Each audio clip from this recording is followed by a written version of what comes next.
she said age matters. I said it only does, when you start counting the nights we've missed together. It started on an ordinary afternoon, the kind where the office seemed to hum with its own quiet rhythm, keyboards clattering, muted phone calls, the occasional shuffle of papers. The sun was dipping low, streaking the glass walls with golden light, casting a glow over everything that made even the most mundane corners look almost delicate. I was at my desk, reviewing a project that had consumed the better part of my week, when I sensed her presence before I saw her. There was always something about the way she moved, confident yet never hurried, her heels making a calm, measured sound against the polished floor. She was 42, poised, with a natural grace that didn't need to announce itself. Long black hair fell over her shoulders, a few soft strands catching the light, and her dark eyes held a kind of depth that could quiet a room without a single word. She stopped by my desk, fingers brushing the edge of it lightly as she leaned in. "How's the proposal looking?"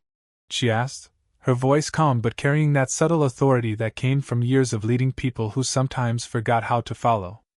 I told her it was almost ready, my tone even, though inside I felt the same quiet shift I always did when she was this close, not nervousness, exactly, but an awareness, like the air thickened a fraction. The scent of her perfume, something understated, warm, lingered between us. She nodded, scanning the document on my screen, her hand resting for a brief moment beside mine as she pointed to a section. Her skin didn't touch mine, not really, but the nearness was enough to feel the warmth of her presence, the delicate brush of her sleeve against my arm as she leaned closer to explain a revision. "You have good instincts," she said finally, her lips curving into the kind of smile that was both encouragement and challenge. "Don't be afraid to push them further." It was a small moment, an exchange between a boss and an employee, nothing unusual. But as she stepped away, the fading sunlight caught the faint lines at the corner of her eyes, the kind that told stories of long nights and hard-won decisions, and I found myself watching just a second too long. There was no reason for the air to feel heavier when she left, no reason for my hand to still rest where hers almost had been, yet it did. That was the first time I realized something, not a spark, not yet, but the quiet awareness that this wasn't just another voice in the office. This was someone who carried the kind of presence that could shift the tone of a room, or of a man's thoughts, without ever meaning to. And it left me wondering, as the office lights flickered on and her shadow disappeared down the corridor, whether this tension was real, or just the beginning of a story I wasn't supposed to write. The office was nearly empty by the time I shut my laptop. Rain had begun hours ago, streaking the wide windows with silver threads that blurred the city lights outside. The usual chorus of ringing phones and clicking keyboards had faded into a calm hush, the kind that made every sound more intimate, more present.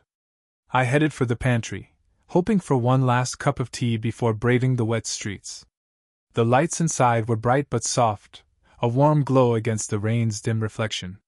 That's when I heard the familiar sound of her heels. She stepped in moments later, carrying a stack of folders against her chest, her black coat damp along the shoulders. Her long black hair, slightly tousled from the drizzle, framed her face in a way that felt uncharacteristically casual. She was still every inch the 42-year-old boss, poised, self-contained, but here, in this quiet corner, there was something less guarded about her. "Late night?" she asked, setting the folders down and reaching for a mug. "Trying to finish the last edits," I replied, reaching for the kettle. "You too?"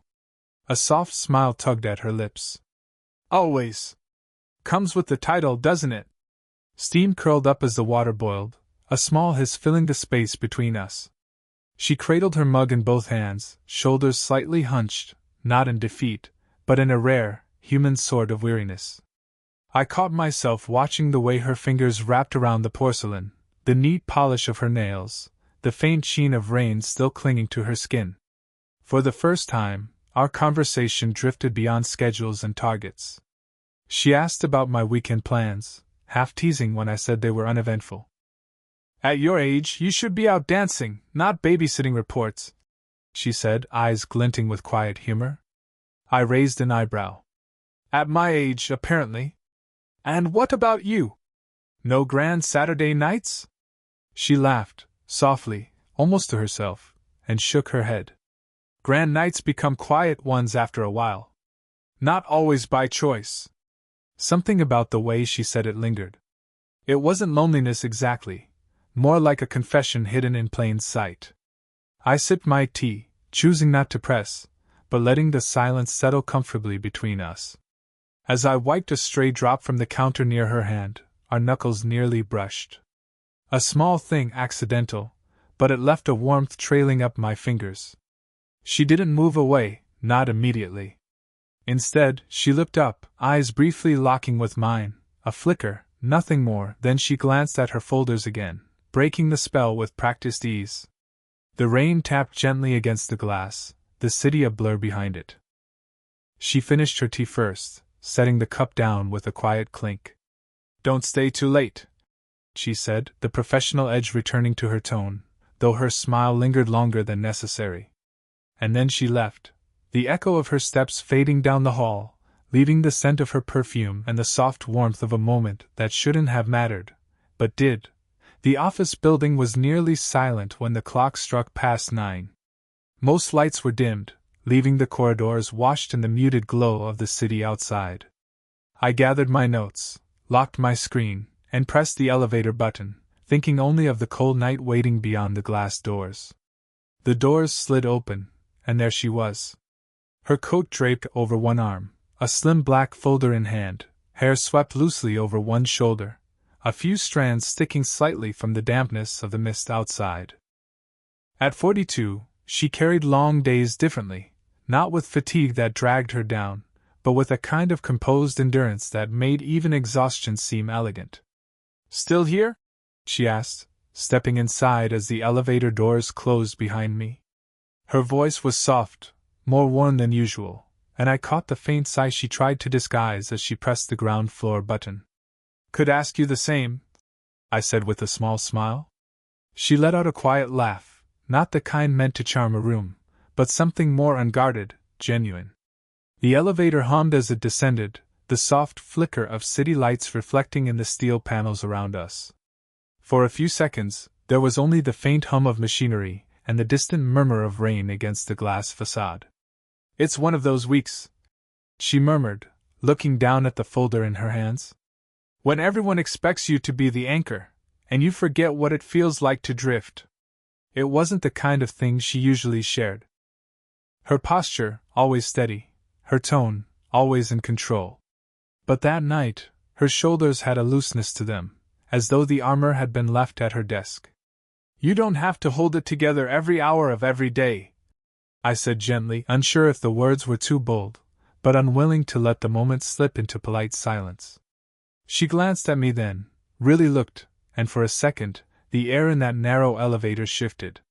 Not in some grand, sweeping way, but like the quiet before rain deepens. The elevator jolted slightly as it passed the 5th floor, and our shoulders brushed, a small, almost clumsy contact, but neither of us moved away. "Sometimes," she said quietly, "it feels easier to pretend the long nights don't bother me.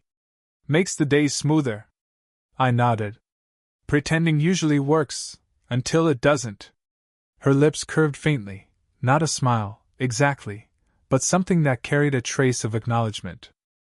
The doors opened with a soft chime, letting in the chill of the lobby air. She stepped out first, her coat swinging slightly as she adjusted it over her shoulders. "Get some rest," she said, her voice warm again, if still laced with that quiet weariness. "You too," I replied, though I wondered if either of us would. And as I watched her walk toward the glass doors, the reflection of streetlights catching the edges of her hair, I realized that what lingered wasn't the conversation itself, but the way it felt like a crack in the distance she kept, a moment where the person behind the title let herself be seen. The company event had stretched into the late evening, polite laughter, clinking glasses, and the usual carousel of congratulations that never seemed to land anywhere real. By the time the last guests had filtered out, the rooftop terrace was quiet, wrapped in the warm glow of string lights and the distant hum of the city far below. I stepped outside for air, my tie loosened, the night breeze still carrying a hint of summer warmth. The skyline stretched wide and endless, windows blinking like scattered constellations. She was already there. Her black dress caught the low light in subtle ripples, the hem brushing against her calves as the wind shifted. Her long black hair was pinned loosely, a few strands teasing against her cheek. She held a half-empty glass, its stem resting lightly between her fingers, her posture relaxed yet unreadable. "You don't like crowds either?" I asked, walking to the railing a few feet from her. Her lips curved in a faint smile, her dark brown eyes still on the skyline. "Crowds are fine. It's the small talk that tires me." I chuckled softly. "I thought you were good at that." "I've had practice," she replied, glancing my way. "Doesn't mean I enjoy it." There was a pause then, not awkward but open. The city below seemed to hum in rhythm with it, a low reminder that this space, this moment, wasn't part of the office hours we both lived under. "Everyone seems to think," she began, swirling the glass lightly, "that there are rules you follow if you want to be taken seriously. Age. Appearances. Distance." I turned slightly toward her. "And you follow them?" Her laugh was soft, almost amused. "I enforce them." She finally met my gaze fully, the lights reflected in her eyes. "Age matters, especially in this industry. It sets expectations." I let the words hang for a moment, then, before the weight of them settled too firmly, I said quietly, "Only when counting nights together." Her fingers paused on the glass stem. Not a flinch, more like the moment before a heartbeat. She looked at me, and for the first time, it felt like all the polite layers between us shifted, not gone, but loosened. There was a warmth in the air that had nothing to do with the night breeze, and yet neither of us moved closer. "That's a dangerous thing to say," she murmured, her voice steady but quieter now, almost thoughtful. "Or an honest one," I replied. The silence that followed wasn't empty. It was heavy, charged, the kind that made every sound in the city below feel distant. Her hand, resting on the railing, tightened slightly, her thumb brushing against the cold metal. She finished her drink with a quiet sip and set the glass aside.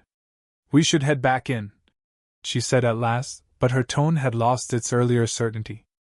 As she walked past me, her shoulder grazed my sleeve, light, fleeting, and I caught a trace of her perfume lingering in the night air long after the door closed behind her. The rooftop evening lingered in my mind longer than I wanted to admit. For the next few days, work returned to its usual rhythm: meetings, emails, polite exchanges in corridors. But something subtle had shifted. It wasn't spoken, yet it was present in every glance that lingered a fraction too long, in every pause that stretched a heartbeat beyond normal. She kept her distance. Not cold, but deliberate. The easy rapport we had built over weeks seemed to thin, replaced by a quiet caution. When she walked past my desk, her steps slowed but didn't stop. When our eyes met in a morning briefing, her gaze slid away with a faint, almost imperceptible hesitation. And yet, the air between us was far from empty. It felt like a taut string, stretched, not broken. On Wednesday, I stayed late to finish a project. The office was almost deserted, the glow of the city seeping through the wide glass windows. Papers rustled softly under my hand when the sound of heels echoed down the hallway. She appeared in the doorway, her black trench coat draped loosely over her shoulders, hair let down from its usual restraint, cascading in dark waves. "Still here?" she asked, voice soft but carrying a note I hadn't heard in days, something lighter, cautious yet curious. "Deadlines," I said with a half-smile. "And you?" "Just wrapping up." Her eyes moved to the scattered papers on my desk, then back to me. "You've been quiet." I met her gaze steady. "So have you." She exhaled slowly, the faintest trace of a smile touching her lips. "Sometimes quiet is necessary." I wanted to say something, to bridge that gap that had stretched between us since that night, but the weight of the office walls made words feel heavier here. Instead, I reached for the mug beside me. "Coffee?" I offered, a small gesture, but something shifted in her eyes. For a moment she hesitated, a battle flickering behind her composed exterior. Then she stepped inside, closing the door behind her. The hum of the city outside filled the silence as the coffee machine gurgled in the corner. She slipped off her coat, resting it over a chair. The pale office light traced the contours of her face, the faint smile lines near her eyes, the steady poise of a woman who had learned to carry both power and vulnerability without letting one erase the other. We didn't talk much. Just the quiet clinking of cups, the low steam, the subtle scent of roasted beans blending with her perfume, something warm, faintly floral, familiar now. At one point, as she reached for her cup, her fingers brushed mine, a brief, accidental contact, but enough to make my breath catch. Her eyes lifted, met mine for just a second longer than necessary. She didn't pull away quickly. Just slowly, as though reminding herself of boundaries that neither of us were voicing anymore. "Good night," she said finally, her voice soft, unreadable. And when she left, the room felt larger, but emptier. The next week moved slower, each day carrying an undercurrent neither of us named. Professional exchanges returned, the same meetings, reports, the same rhythm of her voice leading the team, but between the lines, something softer persisted. It wasn't avoidance anymore, it was presence restrained. Friday evening, a storm had swept through the city, leaving the office washed in that clean, post-rain glow. Most people had already gone home. I stayed behind to tidy up loose ends, my laptop casting a soft light over the desk. A quiet knock on the glass frame of my door pulled me out of the screen's haze. She stood there, one hand on the edge, her black hair slightly tousled from the wind, a light beige coat over her shoulders, rain-speckled. "Still here?" she asked. The same words as before, but softer now, like the edge had been worn down. "Seems like I'm always here late when you are," I said, a half-smile tugging at the corner of my mouth. She stepped in, shutting the door gently behind her. "Or maybe we're both just bad at letting go of the day." This time, she didn't keep the usual distance. She leaned against the edge of my desk, fingers tracing the rim of a folder absent-mindedly. The room smelled faintly of rain carried in with her, mixing with the stale aroma of office coffee. "I've been thinking," she began, her eyes resting somewhere past me, as if searching for the right words in the window's reflection. "About the other night. The rooftop." I set my pen down slowly, the quiet weight of her words pulling my focus entirely. "I shouldn't have let that line blur," she continued, her voice low but steady. "It's complicated enough as it is." I leaned back in my chair, keeping my tone even. "You didn't blur it alone." That drew her eyes to mine, dark brown, steady, but carrying something more tonight. Not just authority. Not just caution. Something closer to truth. "I'm not blind," she said after a pause. "I notice things. The way you look at me sometimes. The way I catch myself looking back." The silence that followed wasn't empty, it was full, like the moment before rain starts again. She shifted, her hand brushing the edge of my desk, fingertips close enough that I could feel the faint draft they stirred. "Do you ever think about how this would look to everyone else?" she asked quietly. I could have lied. I didn't. "Yes." "And it doesn't stop you?" "It makes me careful," I said. "Not distant." Something in her expression softened then, the tension in her jaw eased, the corners of her mouth almost lifted, like she'd been holding her breath for days. Her hand rested fully on the desk now, close to mine but not quite touching. The space between our fingers felt charged, like a line drawn in soft sand waiting for one tide to come in. "We can't keep pretending this doesn't exist," she whispered, almost to herself. And before I could answer, she straightened, collected herself with a practiced inhale, and said only, "Let's talk next week." Then she left, leaving behind the faint trace of rain and something far heavier, the truth that now had a name, even if we still weren't saying it. Monday arrived with the calm clarity of a city after rain, the air lighter, the skyline washed clean. The office buzzed in its usual rhythm, but between us, the silence of last week had settled into something else, a waiting place, where decisions are made quietly before words catch up. By late afternoon, I was packing my bag when her message came. "Rooftop. 10 minutes." Short, simple, like most of her messages, but enough to quicken my pulse. The rooftop was bathed in golden evening light, the sky stretching wide and clear. She was there already, standing near the railing, her black hair loose against a light cream blouse that moved with the breeze. A warm cardigan draped over her shoulders, her posture calm but not distant this time, present. "I didn't want to leave it like that," she said, turning toward me as I approached. "All the careful silence. It's not fair to either of us." I leaned against the railing beside her, leaving just enough space that the air between us felt like choice, not caution. "Then say it," I said quietly. "Whatever you've been holding back." She exhaled, a sound almost like a laugh, but softer. "I've spent years building a life where I never have to explain myself. I've kept lines clear, rules in place. And then you." She stopped, her dark brown eyes searching mine. "You make those rules feel like glass instead of stone." I didn't speak right away. The city hummed below, its lights beginning to blink awake, 1,000 tiny witnesses to a moment no one else could hear. "I'm not asking you to break anything," I said at last. "I'm just here. And I think you feel it too." Her hand rested on the railing, inches from mine. Slowly, carefully, I let my fingers move closer until the backs brushed lightly. Not a claim. Just a presence. She didn't pull away. "Do you know what scares me?" she asked after a pause. "That I want to stop caring what it looks like. That when you said, 'only when counting nights together,' I heard part of myself answering back."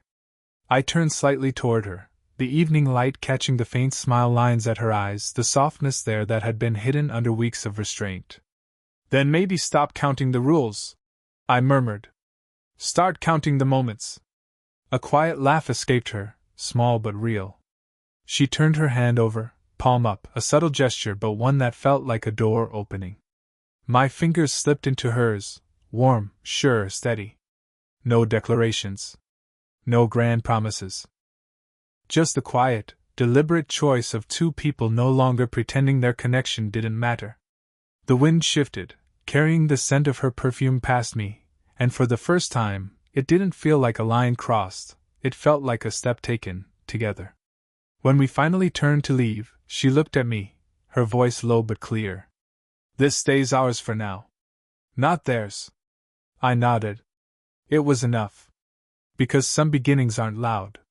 They're quiet, steady, and warm enough to grow.